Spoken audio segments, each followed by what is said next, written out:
আস্থাশীল হয়ে ধানের শীষের প্রার্থী বিএনপির প্রার্থী জনাব অধ্যক্ষ আব্দুল গফুর সরকার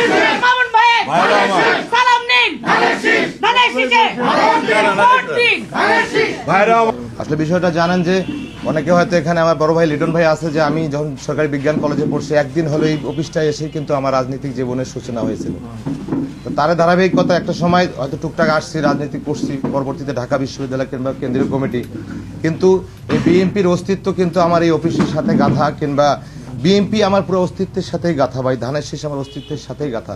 সুতরাং আমি এখানকার একজন ক্ষুদ্র কর্মী হিসাবে আমার চোখের সামনে ধানের শীষের ক্ষতি হবে বা এরকম কিছু হবে এটা আমি আসলে কখনোই দেখতে পারবো না। বিধায় আমি আমার আত্মোপলব্ধি থেকে আমি সিদ্ধান্ত নিয়েছি যে নীলফামারী 4 আসনে আমাদের জনাব তারেক রহমান কর্তৃক মনোনীত প্রার্থী জনাব আব্দুল গফুর স্যারকে ধানের শীষ প্রতীকে আমি আমার পূর্ণ সমর্থন দিলাম, এবং এর মাধ্যমে আমার যারা কর্মী সমর্থক আছেন এই সৈয়দপুর কিশোরগঞ্জের প্রত্যেকটি জায়গায় অনেক অরাজনৈতিক তরুণরা আছে, অনেক সংখ্যালঘু সম্প্রদায়ের ভাই বোনেরা আছে, বা অনেকেই বিভিন্ন শ্রেণী পেশার মানুষ আমার সাথে এই নির্বাচনে মূলত ছিল।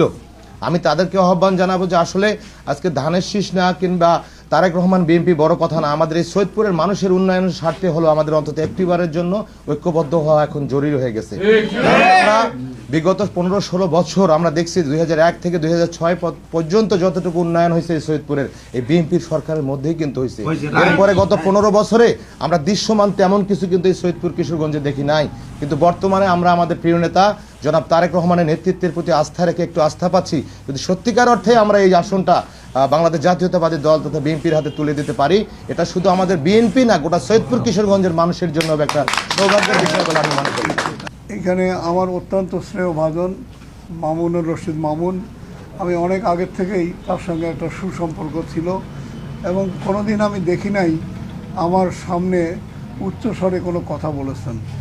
আমাকে অত্যন্ত সমীহ করত, আমিও তাকে যথেষ্ট স্নেহ করতাম। কিন্তু সে ঢাকা বিশ্ববিদ্যালয়ের ছাত্রদল করে এসছে।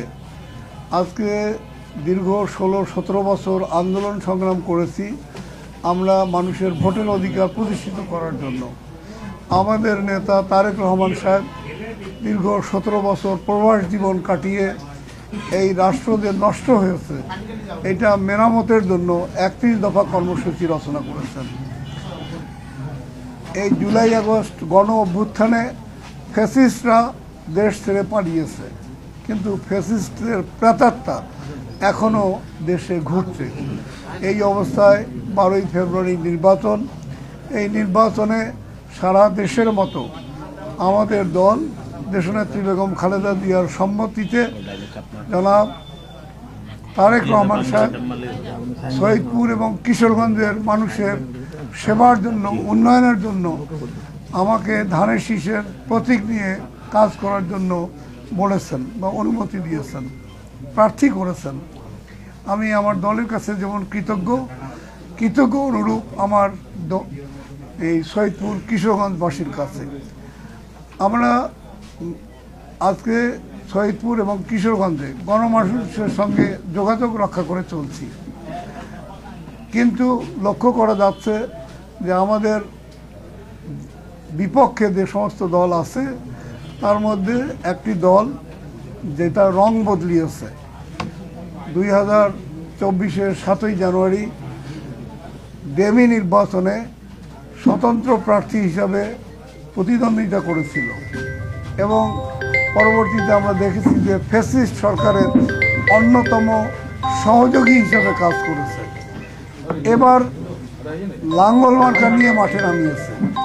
আমরা দেখেছি লাঙ্গল মার্কার প্রাতিষ্ঠানিক কোনো রূপ নাই, কিন্তু সে টাকা ছড়িয়ে আমাদের অনেককে বিভ্রান্ত করছে।